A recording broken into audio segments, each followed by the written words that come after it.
If you want to learn English, you came to the right place.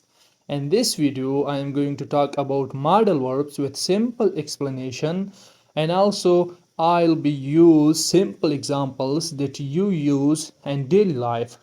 په نننۍ ویډیو کې به موږ خبرې کوو د ماډل وربس په اړه باندې چې څو دانې دي سره رقم کار کوي. په دې ویډیو کې موږ ډیر ښایسته مثالونه هم کار کړي، هغه مثالونه چې تاسو یې په ورځني ژوند کې کاروئ.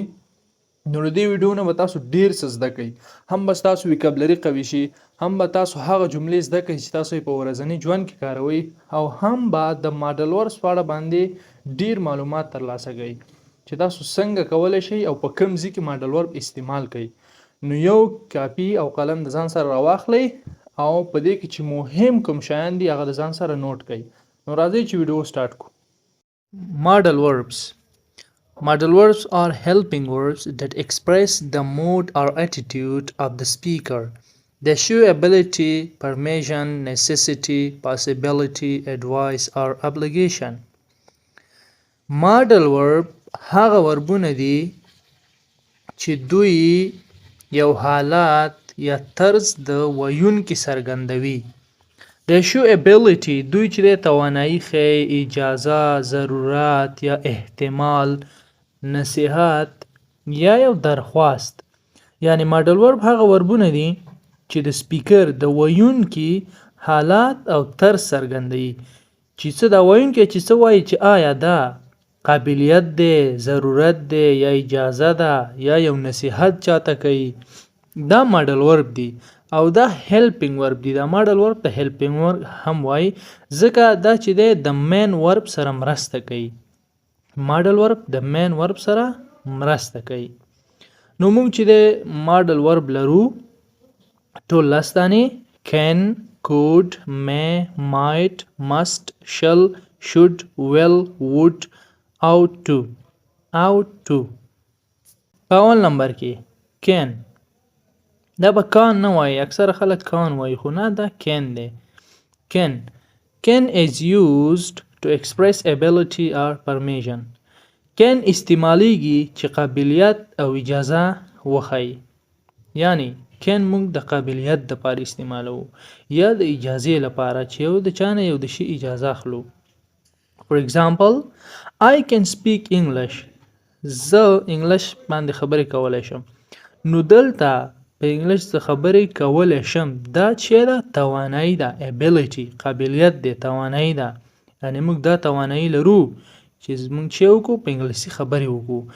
دلته can په مطلب د توانایي شو او can مطلب توانایي یعنی کولی شم. I can speak English. زه په انګلیش باندې خبرې کولی شم. دلته توانایي وښوده چې زه چې کولی شم په انګلیسي باندې خبرې کولی شم. په دوم نمبر باندې she can cook the rice. هغه وریجې پخولی شي. she can cook the rice. هغه وریجې پخولی شي. نو دلته can هم بیا د ability قابلیت په حیث باندې وکارېدو. I can stand up in front of people. زه د خلکو په مخ کې درېدلی شم. دلته هم زما قابلیت ښایي چې زه چې کولی شم د خلکو مخ کې درېدلی شم. He can drive a car. هغه یو موټر چلولی شي. He can drive a car. هغه یو ګاډی یا موټر چلولی شي. دلته هم قابلیت ښایي. Can I go out. آیا زه کولی شم بار ته لاړ شم. دلته پرمیشن اجازه ښیي یعنی موږ اجازه اخلو. Can I go out. آیا زه کولی شم بار ته لاړ شم. Can we call him. آیا موږ هغه ته رینګ کولی شو. نو دلته ګورئ دا هم یو سوالیه شوه، کوېسچن دی، هم سوالیه ده او هم دلته په can چې دی په حیث د فرمیشن په اجازت باندې کارېږي یعنی موږ اجازه اخلو. Can we call him. آیا موږ هغه ته رینګ کولی شو. Can you help me. آیا ته ما سره مرسته کولی شي، ما سره کومک کولی شي. Can you help me. آیا ته ما سره کومک کولی شي. نو دلته ability او پرمیشن دواړه ښه یعنی ته دا توانایي لري چې ما سره کومک وکړي او یو پرمیشن ته هم غواړو چې ته ما سره کومک کولی شي یعنی اجازه لري د کومک ما سره وکړي. Can you give her a flower. آیا ته هغې ته یو ګل ورکولی شي. Can you give her a flower. آیا ته هغې ته یو ګل ورکولی شي.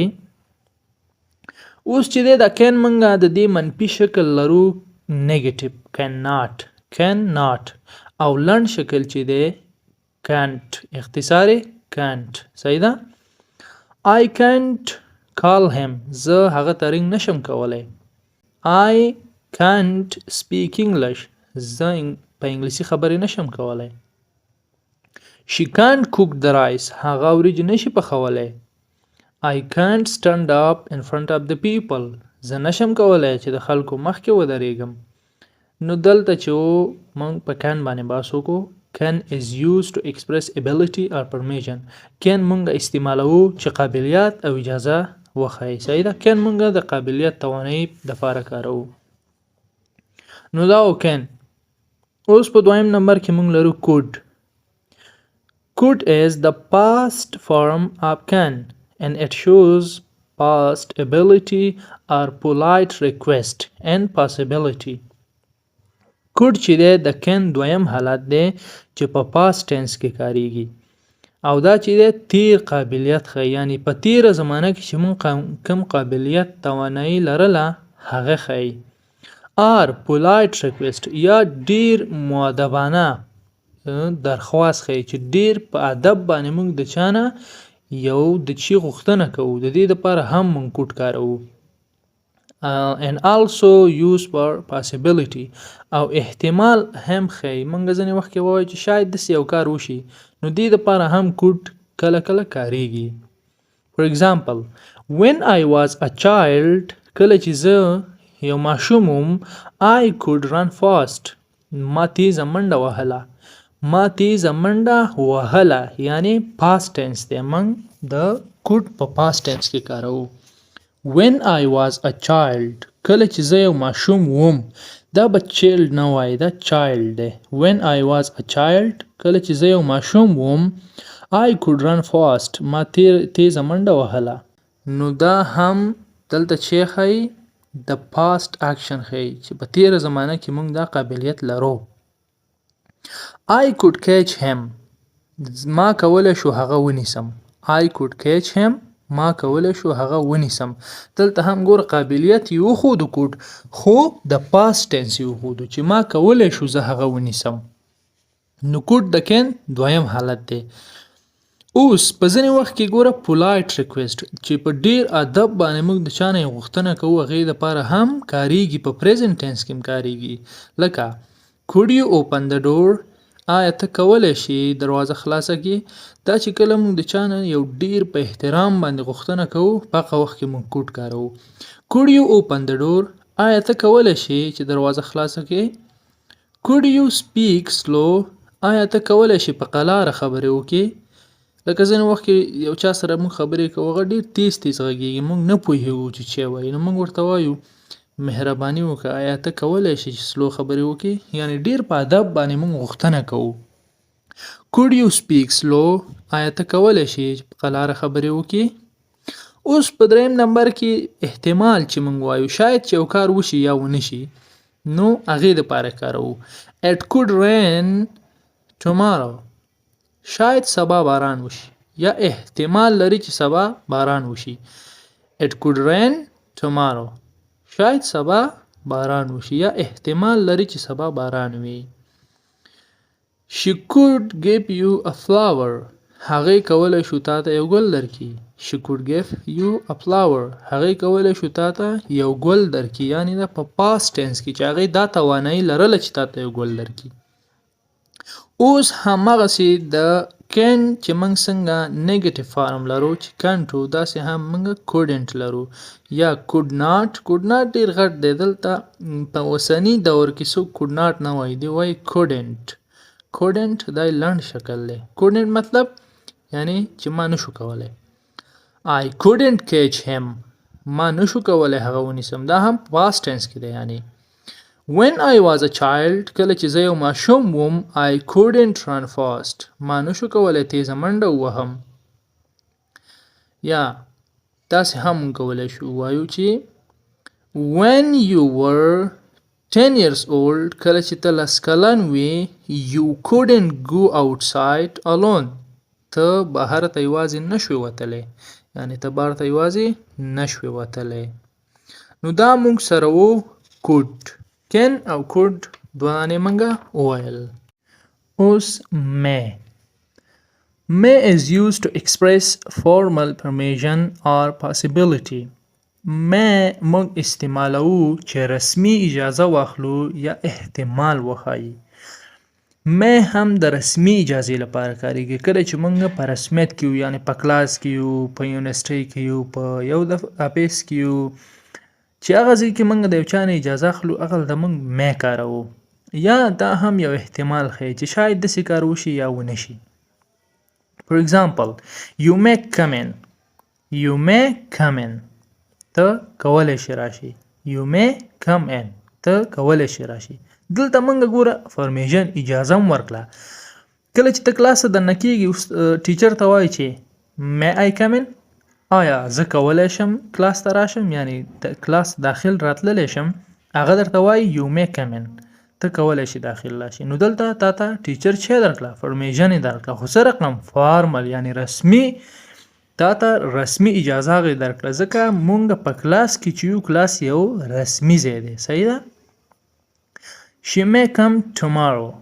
She may come tomorrow. دلته اوس ګوره possibility ښیي یعنی احتمال ښایي. She may come tomorrow. هغه شاید سبا راشي.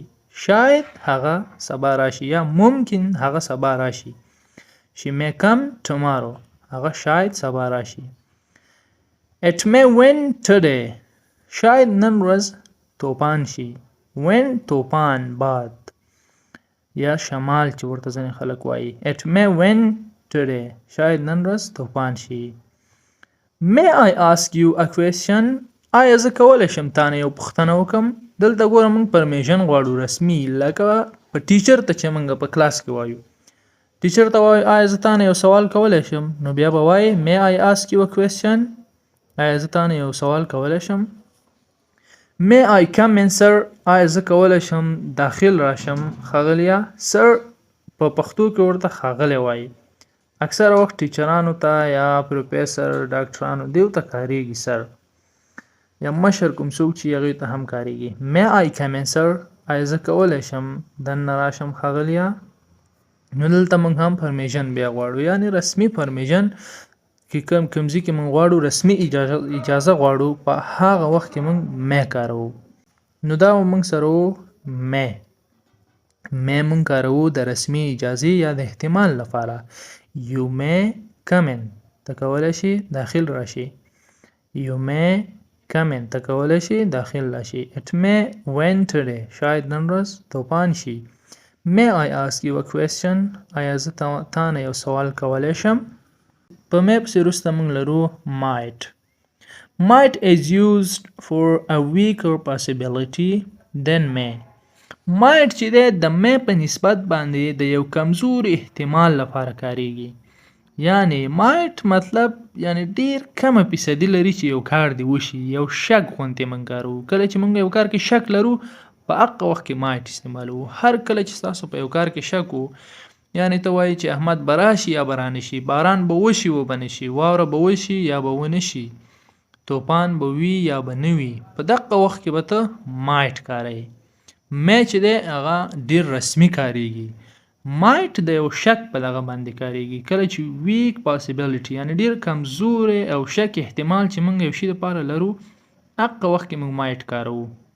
It might snow tonight. شاید نن شپه واوره وشي. snow واورې ته وایي. It might snow tonight. نن شپه شاید واوره وشي یعنی شاید ممکن موږ خبر نه یو شک لرو چې کېږي که نه کېږي. I might go to US یا United States. US مطلب United States امریکا چې ورته موږ وایو متحده ایالات. I might go to US. زه شاید US ته لاړ شم امریکې ته لاړ شم یعنی شاید شک لرم معلومه نه ده چې ځم که نه ځم. She might be at school. هغه شاید په سکول کې وي. She might be at school. هغه شاید په سکول کې وي یعنی ته خبر نه یې چې هغه چیرته ده خو بس خالی شک دی وایي چې هغه شاید په سکول کې وي. He might come later. هغه شاید وروسته راشي. He might come later. هغه شاید وروسته راشي. We might visit them. موږ شاید د هغوی سره ملاقات وکړو. we might visit them موږ شاید له هغوی سره ملاقات وکړو یعنی معلومه نه ده چې ملاقات کوو که نه کوو we might visit them موږ شاید له هغوی سره ملاقات وکړو I might meet him زه شاید له هغه سره وګورم I might meet him زه شاید له هغه سره وګورم نو دا موږ سره و might چې دی د یو کمزوري احتمال لپاره کارو یعنی کوم کار کې چې زمونږ شک وي په هماغه وخت کې مونږه might کارو بل نمبر کې مونږ لرو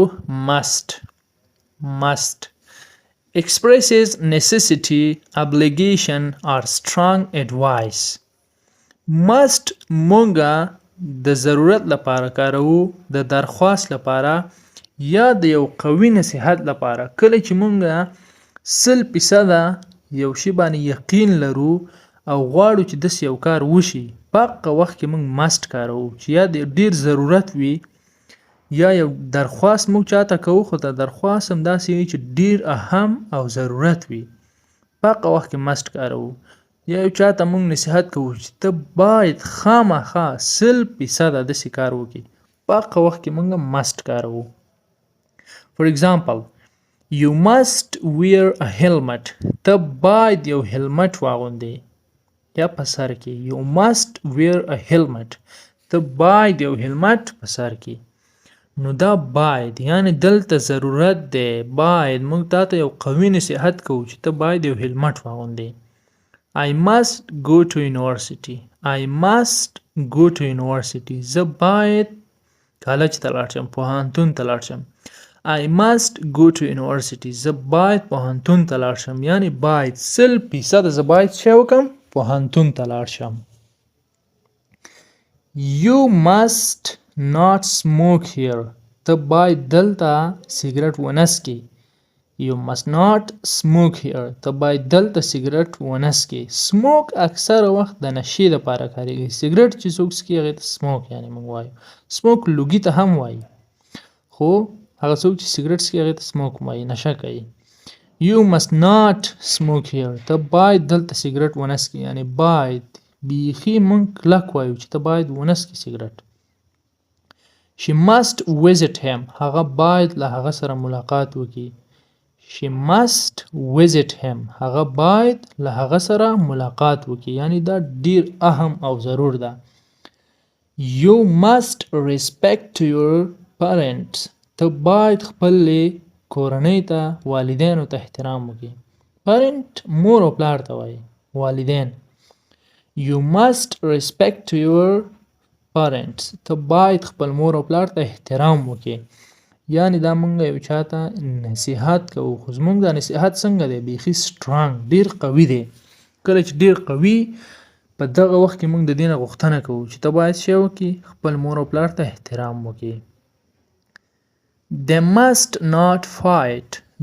هغوی باید جنگ ونه کړي They must not fight. هغوی باید جنگ ونه کړي یعنی ډیر یو اهم او ضرور ده چې هغوی باید جنگ ونه کړي موږ ډیر تاکید کوو په دې باندې He must go to the park. هغه باید پارک ته لاړ شي He must go to the park. هغه باید پارک ته لاړ شي must موږ د یو ډیر ضرورت یا د strong advice قوي نصیحت او درخواست لپاره کارو چې موږ کله ډیر په یو شی باندې مطمئن یو یا 100% هغه وخت کې موږ must کارو یعنی ډیر اهم چې زه تاته وایم چې ته باید خامخا داسې وکړې ته خامخا باید سکول ته لاړ شې ته خامخا باید مور او پلار ته احترام وکړې ته خامخا باید ډیر سخته مطالعه وکړي په دغه وخت کې موږ must کارو You must study hard. ته باید ډیره سخته مطالعه وکړي نو دا موږ سره و must Shall is used with I and we to express future plans, suggestions or promise. Shall موږ هغه وخت استعمالوو چې موږ د راتلونکي پلانونو په اړه باندې خبرې کوو یعنی future plans چې کله موږ په راتلونکي کې یو پلان لرو په هغه وخت کې موږ شل کاروو خو شل د I او we سره صرف کاریږي future tense شاید تاسو ویلی وي چې په هغې کې شل د I او we سره کاریږي او اکثر په برټش انګلیش کې کاریږي آر سجیشن یا چې موږ پیشنهاد کوو چاته هغې دپاره هم کارېږي. آر پرامیس یا یو چا سره واده کوو هغې دپاره هم شل موږ کاروو. شل په فیوچر ټینس کې د آی او وي دپاره کارېږي او راتلونکي کوم پلانونه چې موږ لرو هغې په اړه کاروو، یعنې فیوچر ټینس کې شل کارېږي. I shall return soon. زه به ډېر زر راوګرځم، یعنې زه به بیرته ډېر زر راواپس شم. I shall return soon. زه به ډېر زر راواپس شم. شل به یعنې زه به راواپس شم. صحیح ده، دلته شل د به په معنی دی، په فیوچر ټینس کې کارېږي. We shall go to home. موږ به کور ته لاړ شو. We shall go to home. موږ به کور ته لاړ شو. I shall give you money. زه به تا ته پیسې درکم. I shall give you money. زه به تا ته پیسې درکم. We shall eat dinner with our friends. موږ به له خپلو ملګرو سره د ماښام ډوډۍ وخورو. We shall eat dinner with our friends. موږ به د ماښام ډوډۍ د خپلو ملګرو سره وخورو. I shall give you money. زه به تا ته پیسې درکم. دلته پرامیس دی، ګوره واده ده. زه به تا ته یعنې پیسې درکم. شل موږ دلته پرامیس د وعدې په دغه کې وکاروو. I shall give you money. زه به تا ته پیسې درکړم. I shall go to the library. زه به کتابخانې ته لاړ شم. Library کتابخانه. I shall go to the library. زه به کتابخانې ته لاړ شم. زه به لاړ شم دا فیوچر ټینس دی. شل موږ په فیوچر ټینس کې د آی او وي لپاره کاروو. Shall we eat lunch together? آیا موږ به د غرمې ډوډۍ یو ځای وخورو؟ دلته سجیشن دی، یعنې پیشنهاد کوو چې موږ به د غرمې ډوډۍ یو ځای وخورو. Shall we eat lunch together? آیا موږ به د غرمې ډوډۍ یو ځای وخورو. Shall we meet him tomorrow? آیا موږ به له هغه سره سبا ملاقات وکړو. Shall we meet him tomorrow? آیا موږ به له هغه سره سبا ملاقات وکړو. نو شل موږ په فیوچر ټینس کې کاروو او یا د پیشنهاد لپاره یا چې د یو چا سره واده کوو. should مطلب باید. expresses advice, expectation or mild obligation. should د نصیحت، توقع او د یو نرم امر یا درخواست لپاره کاریږي. should موږ د نصیحت لپاره کاروو. کله چې موږ یو چا ته نصیحت کوو چې ته باید داسې وکړې هغسې، په هغه وخت کې موږ should کاروو، یو نصیحت په ډول. او must چې و هغه خامخا به تا یو کار کوو، یعنې 100% چې ته په یو چا باندې امر کوې چې داسې وکړه، هغه وخت کې must کاریږي. خو should بیا د نصیحت په ډول باندې کاریږي چې زه تا ته نصیحت کوم چې داسې وکړه. یا expectation د یو چا نه چې موږ توقع د یو کار لرو، په هغه وخت کې هم should کاروو. or mild obligation یا یو ډیر نرم یا ډیر مؤدب د یو چا نه درخواست کوو چې داسې کار وکړه، په هغه وخت کې موږ should کاروو. For example, you should go to masjid. ته باید جومات ته لاړ شې، یعنې یو نصیحت دی چې ته باید جومات ته لاړ شې. جومات ته ماسک هم وایي، خو اسلامي اکثره شیان موږ باید هماغه وکاروو چې څنګه نوم دی، لکه مسجد، حرام، حلال. دا ټول تاسو کولی شئ هماغه عربي کلمې په انګلیسي کې وکاروئ. You should go to masjid. ته باید جومات ته لاړ شې. or you should go to mosque. ته باید جومات ته لاړ شې. یعنې موږ نصیحت کوو یو چاته یا یو درخواست ورته کوو چې ته باید جومات ته لاړ شې. They should stay with their family. هغوی باید له خپلې کورنۍ سره پاتې شي.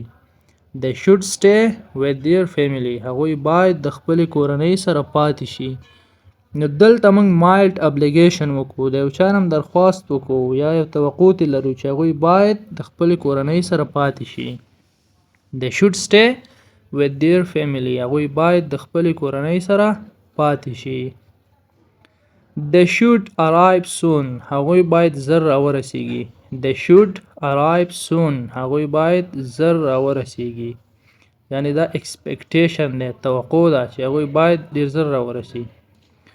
We should respect our parents. موږ باید خپل والدینو ته یا مور او پلار ته احترام وکړو. Parents والدین، مور او پلار. We should respect our parents. موږ باید د خپل مور او پلار احترام وکړو. باید. She should keep her honor. هغه باید خپل عزت وساتي. She should keep her honor هغه باید خپل عزت وساتي یعنی یو ایڈوایس دی چې باید خپل عزت وساتي honor مطلب عزت افتخار ابرو You should go to gym or gymnasium ته باید جیم ته لاړ شې You should go to gym جیم چې دی اصلا جیمنازیم دی خو دا ترې لنډ راغستل شوی جیم ته باید جیم ته لاړ شې We should study hard موږ باید ډیر سخته مطالعه وکړو We should study hard موږ باید سخته مطالعه وکړو یعنی اډوایس په نصیحت موږ وایو خپلو ملګرو دوستانو ته چې موږ باید سخته مطالعه وکړو You should care about your health ته باید د خپل صحت ډیر خیال وساتې You should care about your health ته باید د خپل صحت خیال وساتې He should apologize هغه باید بخښنه وغواړي He should apologize هغه باید بخښنه وغواړي They should respect to their teacher هغوی باید خپل استاد ته احترام وکړي They should respect to their teacher هغوی باید خپل استاد ته احترام وکړي نو دا و موږ سره should چې دی د اډوایس نصیحت لپاره توقع او یا د درخواست لپاره کاریږي چې موږ چاته کله نصیحت کوو په هغه وخت کې should کاروو should مطلب باید Will is used to express future action, decision or promise. Will هم د shall پر رقم دی shall او will دواړه موږ په future tense کې کاروو Will is used to express future actions, decision or promise. Will موږ استعمالو د راتلونکي اکشنونو یا فعالیتونو لپاره decision ارادو لپاره or promise یا د وعدې لپاره نو will هم په future tense کې کاریږي I will call you tomorrow زه به تا ته سبا رنګ وکم I will call you tomorrow زه به تا ته سبا رنګ وکم یعنی سبا ګوره د future دی زه به تا ته سبا رنګ وکم We will meet him soon موږ باید له هغه سره زر ملاقات وکړو We will meet him soon موږ به له هغه سره زر ملاقات وکړو موږ به یعنی future دی موږ به له هغه سره ملاقات وکړو خو کله ډیر زر They will come tomorrow هغوی به سبا راشي They will come tomorrow هغوی به سبا راشي یعنی future دی چې هغوی به راشي She will accept my invitation She will accept my invitation هغه به زما دعوت قبول کی دا به invitation نه وایي ځینې خلک غلط وایي invitation دا invitation دی invitation She will accept my invitation هغه به زما دعوت قبول کړي I will come for you زه به ستا لپاره راشم I will come for you زه به ستا لپاره راشم Don't worry I will help you ورخطا کېږه مه زه به له تا سره مرسته وکم Don't worry I will help you ورخطا کېږه مه زه به له تا سره مرسته وکم اوس چې دی دا I will د دې لنډ شکل I'll دی دا ډبل L به ترې راونیسئ I plus apostrophe double L I'll come for you زه به ستا لپاره راشم لنډ شکل یې دغه دی اوس چې دی دا منفي کېږي هم نیګیټیو شکل یې موږ لرو will not یا won't یې لنډ شکل دی او will not یې اوږد will not I will not call you tomorrow زه به تا ته سبا رنګ ونه کم زنګ ونه وهم We will not meet him soon موږ به له هغه سره زر ونه ګورو We will not meet him soon موږ به له هغه سره زر ونه ګورو They will not come tomorrow هغوی به سبا را نشي They will not come tomorrow هغوی به سبا را نشي I will not come for you زه به ستا لپاره را نشم I will not miss you ته به زما نه یادېږي مس د لاسه ورکول دی خو کله چې څوک د یو لاس ورکې یا درنه لاړ شي بیا د هغه ډیر یادېږي نو د دې مطلب دا دی ځینې خلک وایي که نه I will miss you یا I miss you یعنی ته زما یادېږي I will not miss you ته به زما نه یادېږي I will not support you زه به تا سپورټ نه کم یعنی حمایه به دې نه کم I will not support you زه به تا سپورټ نه کم I will not cook dinner for you زه به ستا لپاره د ماښام ډوډۍ پخه نه کم ډینر ماښام ډوډۍ. I will not cook dinner for you. زه به ستا لپاره د ماښام ډوډۍ پخه نه کم. نو دا موږ سره و will. Will is used for future action, decision or promise. د راتلونکي فعالیتونو یا وعدو لپاره کاریږي. I will call you tomorrow. دا یو پرامیس دی چې زه به تا ته سبا رینګ وکم. یعنی موږ یو چاته وعده ورکوو چې زه به سبا داسې کار وکم. یا we will meet him soon. موږ به له هغه سره ژر وګورو. نو دا یو فیوچر اکشن ښیي چې موږ به له هغه سره وګورو. meet اکشن دی یعنی یو چا سره ته ګوري. They will come tomorrow. هغوی به سبا راشي. راتلل دا یو اکشن دی یعنی فیوچر اکشن دلته will بیان کوو. They will come tomorrow. هغوی به سبا راشي. Would is used for polite requests and conditional sentences. Would موږ هغه وخت کاروو کله چې موږ یو ډیر په ادب سره درخواست کوو چاته. په هغه وخت کې would کاروو او بل د شرطي جملو دپاره یې کاروو. For example, would you like some tea? آیا چای مو خوښیږي یا چای غواړئ تاسو؟ Would you like some tea? آیا چای مو خوښیږي؟ دا would اکثره په هغه وخت کې کاریږي کله چې موږ یو رستورانت ته ځو یا هوټل ته ځو. هلته چې دی کله ویټر راشي او موږ ته وایي چې آیا تاسو چای غواړئ؟ آیا کوم چای درته پکار دی بل چای؟ په هغه وخت کې دلته would استعمالیږي. Would you like some tea? آیا چای مو خوښیږي؟ دا یو polite request دی. صحیح ده؟ If I had money که چیرته ما پیسې لرلې I would buy a car. ما به یو موټر اخیستی وی. دا و شرطي جمله ده یعنی شرط شی شو پیسې روپۍ شوې. که روپۍ ما سره وی ما به یو ګاډی اخیستی وی خو روپۍ نشته نو ګاډی هم پاتې شو. نو دلته دا شرطي جملې کې موږ would وکاروو. If I had money که ما روپۍ لرلې I would buy a car. ما به موټر یو ګاډی اخیستی و. If I had money که ما روپۍ لرلې I would buy a car. ما به یو ګاډی اخیستی و. Would you want to go to somewhere? آیا ته غواړې چې چیرته لاړ شې؟ Would you want to go to somewhere? آیا خوښیږي دې یا آیا ته غواړې چې چیرته لاړ شې؟ یعنی یو ډیر پولایټ ریکویسټ دی چې غواړې آیا ته چیرته لاړ شې؟ If I was there که زه چیرته هلته وی I would buy something for you. ما به ستا لپاره یو څه اخیستی وی. یعنی که چیرته زه وی هلته ستا لپاره به ما یو څه اخیستی و. If I was there که زه چیرته وی هلته I would buy something for you. ما به تا لپاره یو څه اخیستی و. نو دا would چې دا موږ د polite request چې یو ډیر په ادب باندې موږ چاته درخواست کوو د هغې لپاره کاروو. او بل د conditional sentences د شرطي جملو لپاره یعنی شرط به موږ یو شی ټاکو بیا وروسته وایو که ما داسې وی ما به داسې کړی وی. If I had money که ما سره روپۍ وی I would buy a car. ما به یو ګاډی اخیستی وی. بل ought to دا ډیر ملګري چې دی یعنی داسې غلط وایي د دې صحیح پروننسیشن چې دی ought to دی. ought to gives moral advice or duty similar to should.